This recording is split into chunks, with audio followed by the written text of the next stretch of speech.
ไปหล่อเบิ่งเครื่องสังฆทานว่าจะมีหยังไหนเนาะเพราะว่าเฮาเฮ็ดพระเข้า4ผ้าพี่น้องเอ้ยแล้วก็อันหลายอย่างพี่น้องทั้งต้นทั้งบ้างทั้งอันนะเนาะ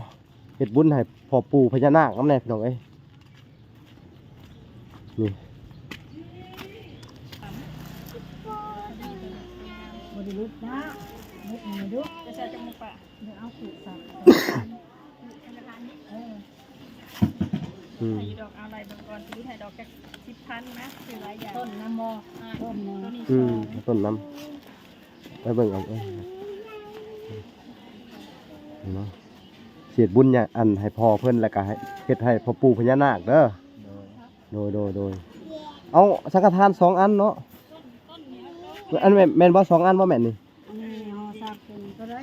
เป็นสังฆทานคู่อันนี้มุกนี่อันเนี้ยอันเดียวนะเอาอันเดียวมุกเดียวเอามุกอะไรเอาอันเดียวก็ได้เอาผ้าหน่อยหรือผ้าใหญ่เอาผ้าเนาะผ้าเนาะเอาผ้าขาวผ้าหนึ่งผ้ากลางเนาะผ้ากลางผ้ากลางนี่1,700,000จะหน่อยจะเจาะเอาลองเลยดูเอาให้เอาเบยทั้งจับเอาต้นไปลองเลยนี่เอาต้นนั่นแหละต้น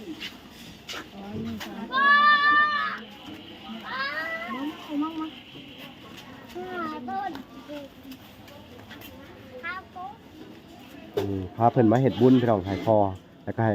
พ่อปู่พญานาคที่ว่าคุ้มครองเพิ่นปกปักรักษาเพิ่นแต่แรกมาเนาะเพิ่นว่าขี่หลังเพิ่นตลอดเพิ่นว่าพญานาค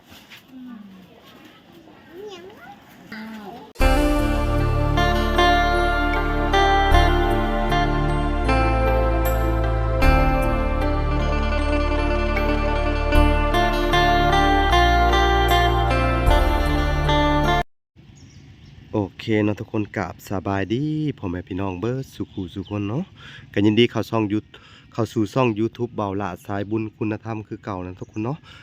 ทักทายสบายดี FC ทั้งต่างประเทศและ FC ทั้งฝั่งลาวและฝั่งไทยพี่น้องเอ้ยที่รับชมเบาหลาอยู่เนาะสบายดีพ่อแม่อยู่ทั้งเมืองนอกเมืองนาพี่น้องเอ้ยมื้อนี้ก็เป็นมื้อเลิกงามยามดีเนาะพี่น้องเนาะจะพาทางน้องอาเบยหรือว่าทางอาเบยไปทำบุญสังฆทานเนาะเพราะว่าเป็นมิตรหมายที่ดีเนาะพี่น้องเนาะที่ว่าทางน้องอเวอร์สิได้เฮ็ดบุญให้พ่อเพิ่นเนาะหลังจากที่ว่าทั้งแม่จาก USA เนาะพี่น้องเนาะเพิ่นก็ได้ไปเข้าฝันอันแม่อยู่เมืองนอกเนาะพี่น้องเนาะสวัสดีก่อนสวัสดีเนาะสวัสดีเด้อแม่ค่ะสวัสดีอันนี้แม่ใหญ่ผู้ที่เฮ็ดสังฆทานให้เพิ่นก็แม่ใหญ่สบายดีเนาะก็คือว่าอันทางพ่อของเอาเว้ยหรือว่าได้เชิญพ่อปู่พญานาคไอ้ที่ว่าคุ้มครองเพิ่นว่าในความฝันของน่ะและชื่อพ่อปู่สีแก้วอันพญานาคฮะและอันที่ว่าเพิ่นคุ้มครองเพิ่นผู้นี้อยู่นะและไปเข้าฝันเนี่ยอีแม่จาก USA ว่าจังได้กับอันในบอลชุดท้ายและที่ดินที่เลือกคือว่าบอลที่มันเป็นบ่อพอดีเป็นบ่อนะฮะมันเป็นบ่อคล้ายๆคือแอ่งพญานาคกันแหละคือแล้วก็เลยว่าบอลนั่นแหละที่ว่าเพิ่นเลือกและเพิ่นให้อยู่นะฮะแล้วก็เพิ่นบอกว่าอันเพิ่นขอส่วนบุญนำว่าอันพอเว้ยฮะกับอันพ่อปู่พญานาคเพิ่นขอว่าให้ไปทำบุญสังฆทานพระเข่าแล้ว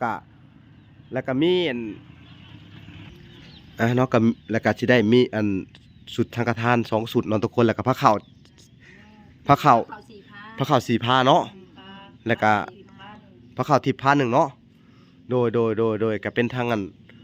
แม่ค้าเพิ่นเฮาสั่งกับข้าวนั้นแม่ค้ามาส่งเนาะพี่น้องเนาะมาส่งตื่มแถมให้เพิ่นนำโอ้โดย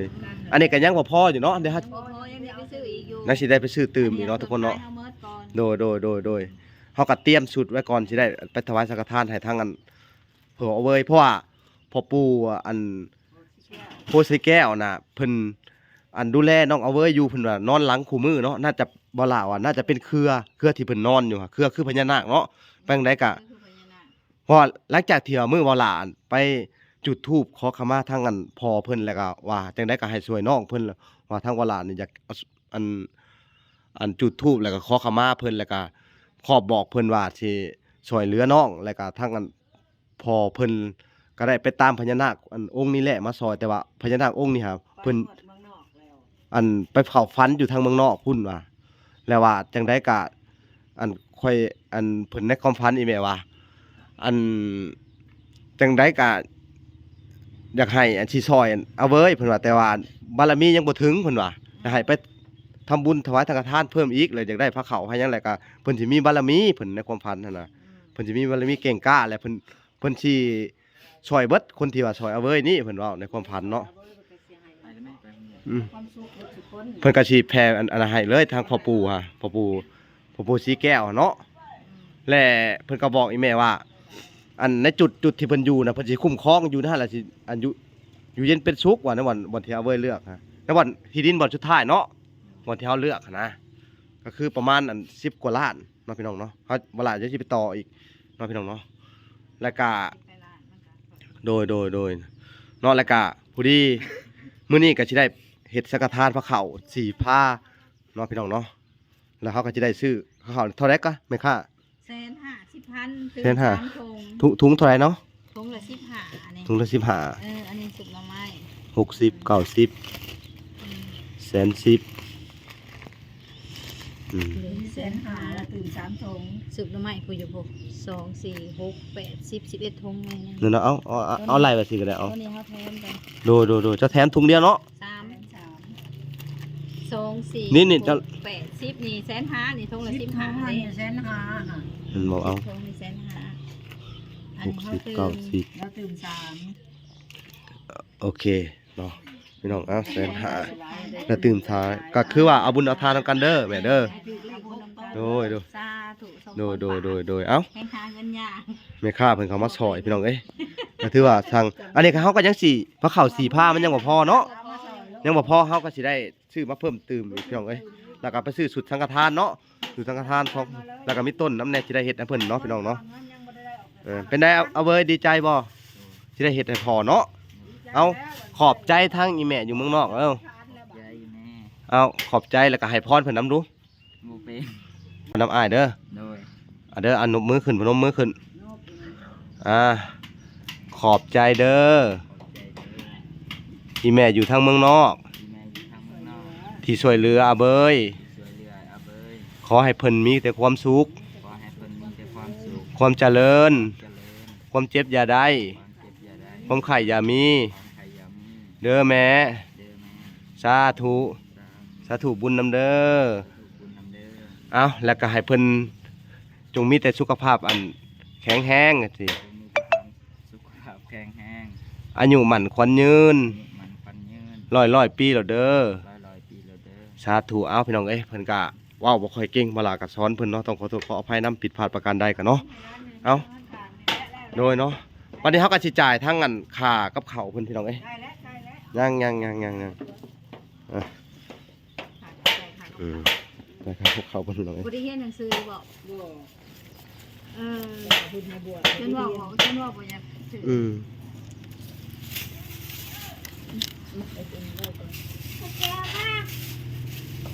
เดี๋ยวแป๊บนึงเอาพี่น้องเอ้ยเดี๋ยวจะจ่าย เอาให้ร้านหน่อยนะเรื่องเรียน เอา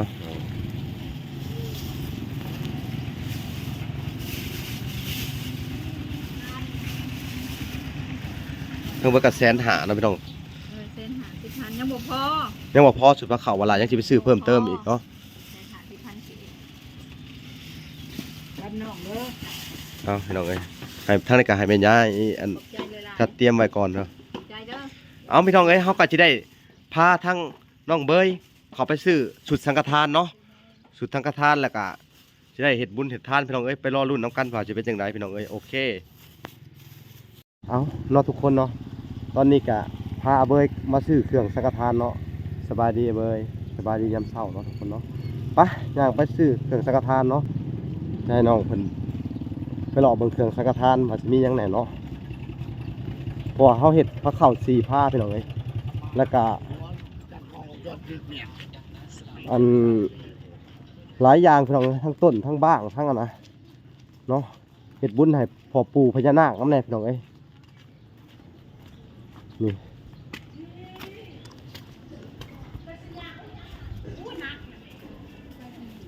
แม่ลงทางแล้วยังเอาผูกกระทำพี่ พี่นี่เครื่องสังฆทานเนี่ยนี่ก็ได้นะ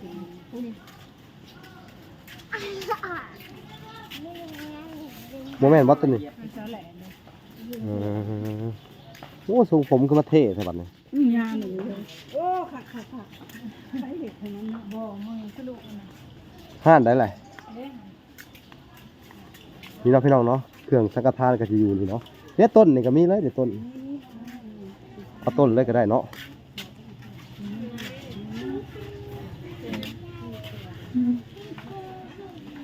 นี่ละนี่เอาจากมุกนะคือจริงๆเอาจากมุก เอามียังแน่เป็นไงสบายดีเป็นไงสบายดีแม่ค่ะโดยมื้อนี้เพิ่นแม่ใหญ่บ่ลักก็บ่ฮู้หยังแน่เนาะแต่ว่าให้แม่ใหญ่เพิ่นพามาแนะนำ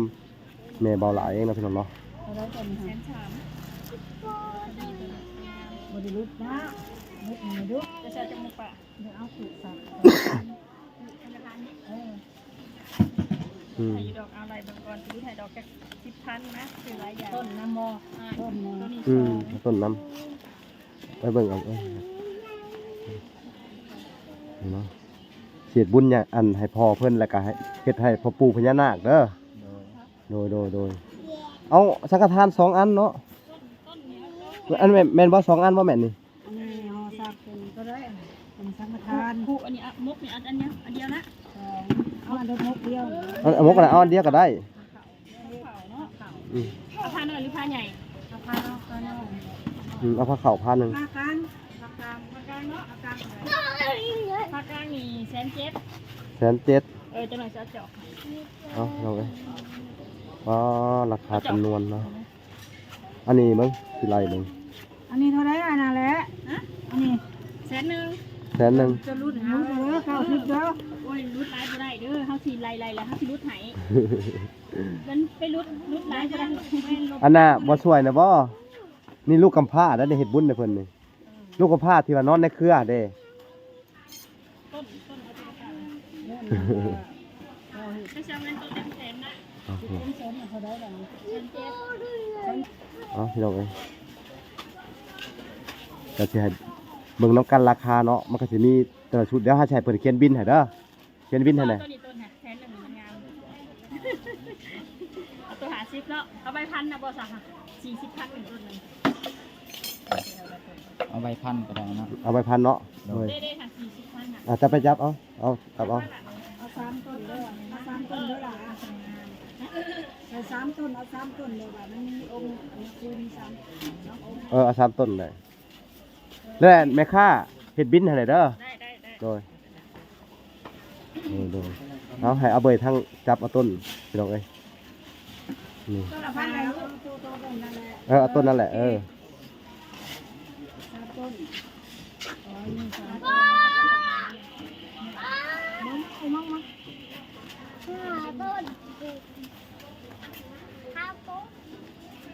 พาเพิ่นมาเฮ็ดบุญพี่น้องให้คอแล้วก็ให้พ่อปู่พญานาคที่ว่าคุ้มครองเพิ่นปกปักรักษาเพิ่นแต่แรกมาเนาะเพิ่นว่าขี่หลังเพิ่นตลอดเพิ่นว่าพญานาค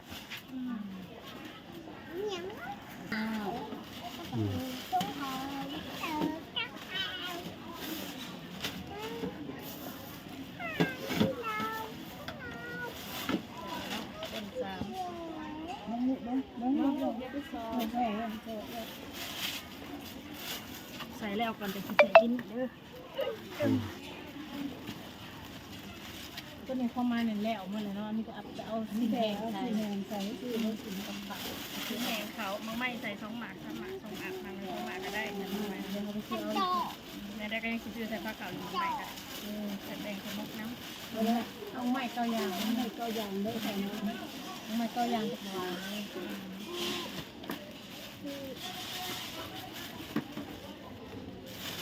เป็นดูไซส์สันมันโตฮะมันโตใส่บรรดาทองทำคน ทั้งมาทั้งนี้ทั้งสมุนไพรก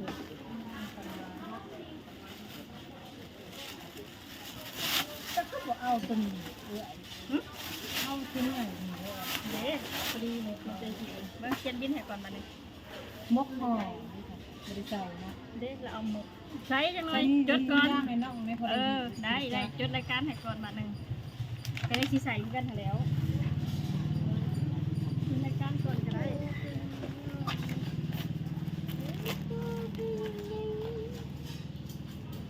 เขาทิพไง107,000ต้นใน340,000มุกสัก103,000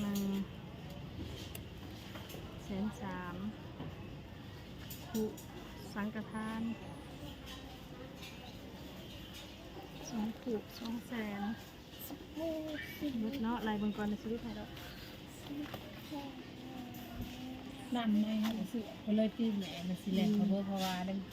ไปแบบได้600,000เอาแต่610,000เด้อดู10,000 610,000เนาะพี่น้องเนาะก็ถือว่าก ำไรมันบ่หลาย เขาลืมเนี่ยเห็นด่าเจ้าถึงถูกมือ เอ้าพี่น้อง610,000เนาะพี่น้องเอ้ยแล้วเวลาก็สิจ่ายเงินให้เพิ่นก่อนเนาะ 600,000เต็มบ่รุด10,000รุดลายบ่ได้กำไรมันเนี่ยละหน่อย600,000เท่าไหร่600,000เช้านะคะแต่610,000 600,000 หวนแล้ว มันบ่ได้กำไรเฮาบ่ได้หลายปานนั้นเด้ ลูกสาวทั้งกี่ เอาเบิดนับมึงดูนับเงินมึงดูนับเป็นอยู่บ่1 2 3 4 5 6 เขาทอนให้ เทียนได้ เดี๋ยว เอาศพนึงบ่ เดี๋ยวเอามาโหลดมีใบชิปอยู่ ได้อยุบบ่ เทียน เอาไปห่อนะ เอามาโหลด จะไปใส่บ้างใส่ เดี๋ยว ขันหาใส่ขันหาชาวบ้านหนึ่ง เราดูเท่าไหร่600,000ละ แม่น ตัวนี้สิใส่กระมุกจ้ะ เดี๋ยวนะพี่น้องเอ้ยอุ้ยบาทเงินน้อยใส่เด้อ10,000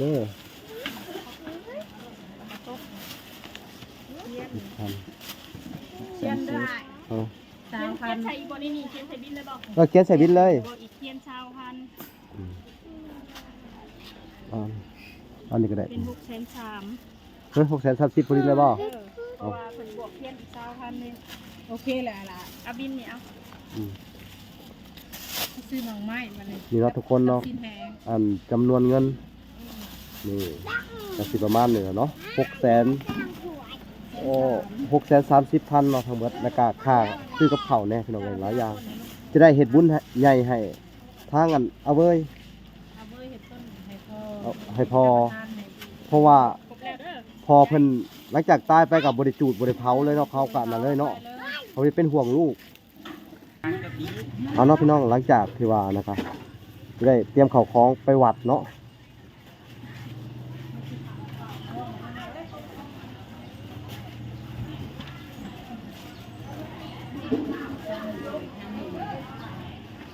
อืม ทำเขาเข้าไปคนเดียวนี่เขาลงทางออกครับเดิม ไปได้เคยมาบ่ บ่เคย เคยเห็นบุญให้พอจักเทื่อแหละเว้ยฮะ บ่เคยเห็น บ่เคย โดย ครั้งแรกบ่นี่ โดย ครั้งแรกเลยเนาะ โดย โอ้เดี๋ยวสิไปซื้อผลไม้น้ำแน่เนาะพี่น้องเนาะเอา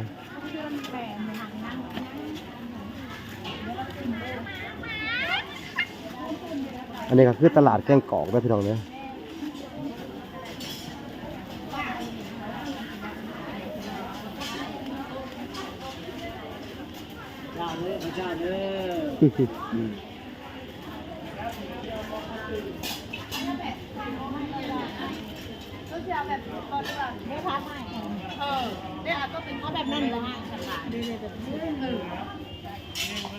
เท่าไหรอันนี้ฮะ ไม่ได้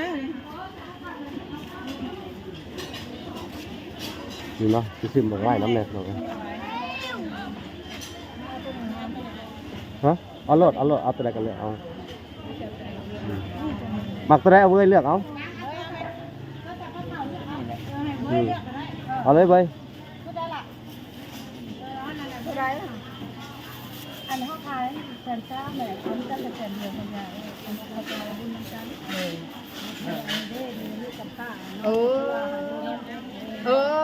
อนี่นะนี่เลยตัวจริงเลยโอ้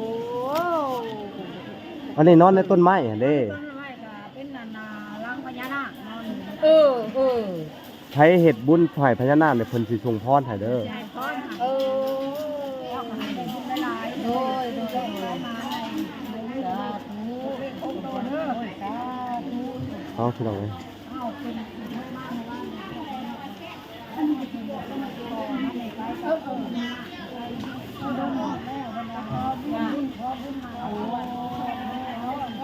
เป็นไดเอาเว้ยดีใจบ่ดีใจบ่ โดย เคยมาบ่แก่งกอกบ่เคยมาเสือเนาะหลังจากเฮ็ดบุญแล้วเฮาก็พากันกลับเมื่อเบิ่งที่เบิ่งทางเนาะโดยเด้นี่ได้เอาน้ำร้อนแม่นี่เอาแล้วได้เลยสิเราไม่นี่ เอา ผู้ชายนะจะเชื่อมังไหมจะต้องเอาน้ำเดือดเหรอเอาน้ำช่วยน้ำ จัดมาโลดจะเขียนบินให้เด้อเอาหน่อย ใส่น้ำมันอะไรอะไรกินแบบไหนให้เราเขียนใส่นี่จะได้ว่าเพิ่นโม่น้ำใส่ว่าโม่น้ำนี่แล้วสิโม่ของไหนก็สิให้อันแม่ค้าเพิ่นก็สิลดให้น้ำแน่เนาะพี่น้องเนาะเพิ่นก็สิโมบุญน้ำเอาเฮ็ดบุญน้ำเอาเว้ยน้ำแน่เนาะให้น้ำพอเจ้าแล้วเฮ็ดบุญน้ำพอปู่พญานาคเนาะพอปู่โพสีแก้วบ่เดี๋ยวโทรหาอีแม่ก่อนเนาะ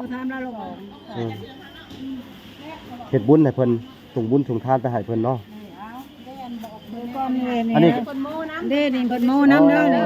แม่ค้านี่โม่น้ำใส่ผ้าขาวเฮ็ดสังฆทานโมน้ำเนาะขอบใจเด้อโมน้ำพอปู่โพสีแก้วเด้อเป็นพอปู่พญานาคโดยเพิ่นให้โดยสวยเหลือกันเด้อก่อนน้องเพิ่นอันน่ะสวยลูกกำพร้าเอาได้หลายสุดอยู่ตัวได้ค่าใช้จ่ายให้เพิ่นเหรอโอ้คนก็หลายอยู่ที่หลังเลยวุ่นวายตอนเช้าพุ่นชิ้นแพงมาในชิ้นแพงต้องเอาอาจารย์เนี่ยได้เดี๋ยวจ่ายเงินให้เพิ่นก่อนพี่น้องเอ้ยเจ้าเขียนสนิทน้ำแน่นี่เขียนรายการราคาของเจ้าราคาสัตว์ตัวนี้เนาะพี่น้องเอ้ย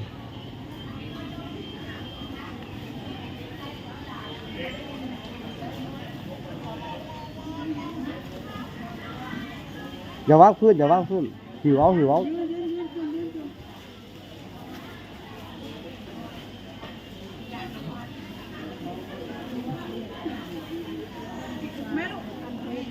เอาหลบทางคนแน่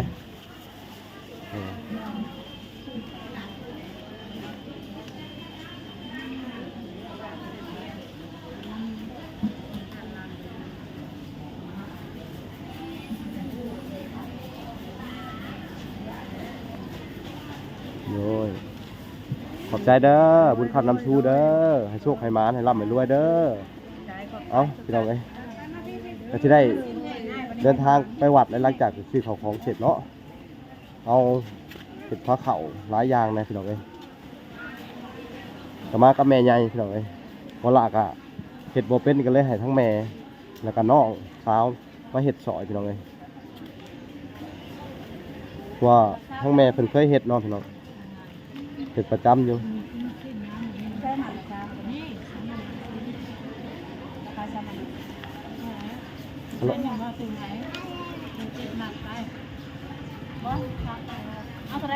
เอา3 บาท 50อ่ะ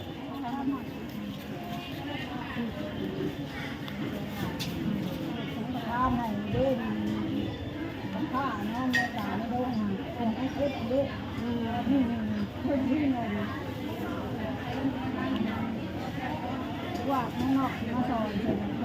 ป็นนอนต้องพันจะห่อใจเย็นทั้งกระทะนั่งแล้ว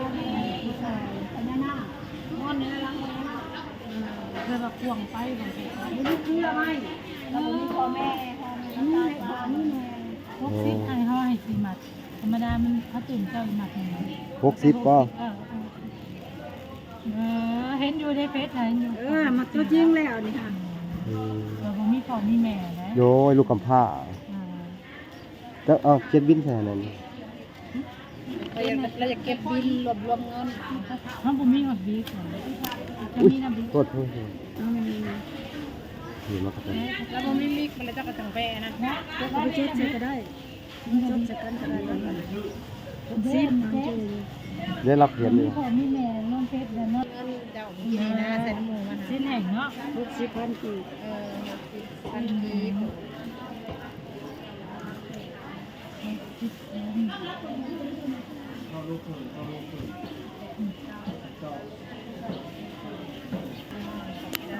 ขอบใจเด้อ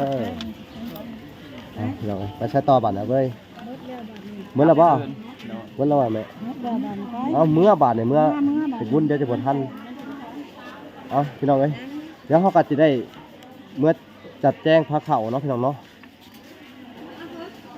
เขาก็จะเมื่อตอนพี่น้องเอ้ยพ่อกันอยู่เฮือนเนาะพี่น้องเนาะโอเคพ่อกันอยู่เฮือนเลยพี่น้องเอ้ยก็เดินทางมาฮอดเฮือนแหละเขาก็จะ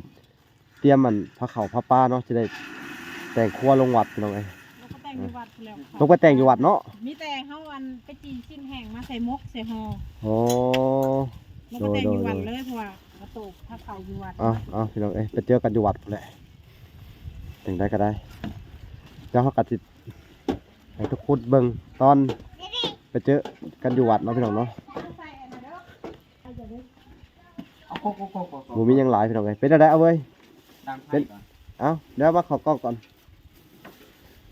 เป็นจังไดความรู้สึก ดีใจ ดีใจบ่ โดย อันพอสิได้บุญได้ทานน่ะเนาะ โดย อันผากอธิษฐานถึงอันพอเลยเด้อ โดย อธิษฐานเอาเด้อจะหน่อยเด้อถึงพอแหละถึงอันผู้ปกปักรักษาเจ้าคือพ่อปู่สีแก้วเด้อ โดย พ่อปู่โพสีแก้วเนาะ โดย โพสีแก้ว ผู้เพิ่นปกปักรักษาเจ้าเพิ่นว่า อันมาเข้าฝันอีแม่เข้าฝันเพิ่นว่าขี่หลังอันเจ้าน่ะนอนในหลังเพิ่นกูมือ โดย แม่นในเครือหั่นบ่จัก โดย สงสัยในเครือแหละเพิ่นว่าเพราะว่าปกติก็นอนในดงในถ้ำในป่าเนาะพี่น้องเนาะก็เลยว่าในความพันกันไอ้นอนในหลังเพิ่นว่าคุ้มครองอยู่แต่ว่าเพิ่นบ่มีฤทธิ์เดชหลายเพิ่นว่าเนาะ โดย เพิ่นก็เลยอยากให้อีแม่ทั้งอันเมืองนอกส่งบุญส่งกุศลมาให้น้ำแน่ทั้งเบิด2คนทั้งพ่อเจ้าน้ำแหละทั้งพ่อปู่ศรีสุโธเพิ่นจะได้มีฤทธิ์มีเดชเพิ่นว่าและคนที่ช่วยเหลืออันเอาเว้ยเพิ่นว่าอันคนที่ช่วยเหลือน้องคนนี้เพิ่นว่าสิได้ดีเบิดทุกคนเพิ่นบอก โดย พ่อปู่ว่าเพิ่นว่าสิส่งบุญคงกุศลมาให้เบิดทุกคนเพิ่นว่านะพ่อปู่ศรีสุโธหาเนาะ โดย เอาจักหน่อยแผ่เมตตาไปให้เพิ่นเวลาเฮาทำบุญเนาะเอาฝากขอบคุณอีแม่เพิ่นอยู่ทางอัน ขอบคุณนี่แม่ อยู่ทางต่างประเทศเอา ทางต่างประเทศ เอาให้เพิ่นอยู่ดีมีแฮง เพิ่นอยู่ดีมีแฮง ความเจ็บอย่าได้ ความเจ็บอย่าได้ ความไข้อย่ามีเด้อ ความใครอย่ามีเด้อแม่ โดยอายุมั่นขวัญยืนเด้อแม่เด้อ อยู่มันควันยืนเด้อแม่เด้อ โอ้ยสาธุเอาดีๆโอเคเนาะทุกคนเนาะเฮากัดสิคอยอันแนะนำเพิ่นไปเรื่อยๆพี่น้องทางแม่ใหญ่เพิ่นจัดแจงเตรียมเครื่องเตรียมของเนาะพี่น้องเนาะอาหารหวานข้าวเครื่องสังฆทานพี่น้องเอ้ยเนาะแต่ได้กัดสิให้ทุกคนไปติดตามคลิปตอนต่อไปเนาะพี่น้องเนาะอยู่ที่วัดเนาะอยู่ทางวัดบ้านหัวเมืองเมืองจำพรแขวงสวรรณเขตเนาะ ซื้อน้ำเอาน้ำก่อนไป อืม น้ำยาคู น้ำเป็นแพ็คหนึงเอา น้ำ ในห้างนี่มีบ่ทางห้างแม่ น้ำแพ็คบ่มีแต่แพ็คน้ำก่อนนั่นสมกล่องน้อยหากล่องหา อืม 5,000บ่หรือ4,000แล้ว10,000อยู่แล้ว อืมอืม นะครูมี3องค์กับ4ทั้งทั้งญาอาจารย์ โดยอยู่ทางอาจารย์เนาะเอ้าหมอพรก็มาพอดีเลยพี่น้องเอ้ยคุณมาเลยจะได้ไปเฮ็ดบุญเฮ็ดทานนำกันแหละมื้อนี้เด้อเข้ามาพี่น้องเอ้ยพอดีเพิ่นก็จะอันเวลาก็ชวนเพิ่นมาเฮ็ดนำพี่น้องเอ้ยเฮ็ดให้น้องอาเบยนี่ก็มีหลายอย่างพี่น้องเอ้ยนี่อาหารหวานข้าวผลหมากลากไม้พี่น้องโอ้ยมีหลายอย่างพี่น้องเอ้ยเอาบุญเอาศีลเอาทานนำกันเด้อพี่น้องเอ้ยช่วยเหลืออาเบยพี่น้องเอ้ยจักเสียจังใดก็เป็นอันจุดประสงค์ของอีเมจาก USA เนาะพี่น้องตอนนี้ก็ให้ทั้งบ่าวอาเบยเพิ่นไปอันนะ เออไปดังไฟแล้วก็อันปิ้งสิ้นแห้งครับพี่น้องใส่ผ้าเข่าน้ำไหนพี่น้องไอ้นี่มันกำลังเกียมไฟอยู่กำลังใช้ทานพี่น้องไอ้มันไปเข่าของน้ำเนาะเอาโอเคนะพี่น้องเนาะเอาไปจะได้บ่พร สบายดี สบายดีเนาะ อันก็คือเขาก็เฮ็ดอันผ้าเข่าแบบใหญ่อยู่เฮ็ดแบบเฮ็ด4ผ้าผ้าเข่าผ้าปลาเฮ็ดครบทุกอย่างให้ทั้งนั้นพอปูน้ำแน่แล้วก็พอเพิ่นน้ำแน่เนาะเอาเป็นจังได๋ก็ไปพอกันอยู่วัดเนาะ เล่นเบิ่ง แม่นเบิดเลยหลายอย่างเครื่องสังฆทานผ้าเข่าแล้วก็เฮ็ดบุญน้ำเพิ่นลองเลยเขาก็สิให้ทางบ่พรถ่ายต่อเนาะเอาโอเคคลิปนี้ก็บ่มีหยังหลายเนาะพี่น้องไปพอกันอยู่วัดอีกคลิปหนึงพี่น้องเอ้ยโอเคพอกันใหม่อยู่วัดเด้อครับพี่สบายดีบ่พร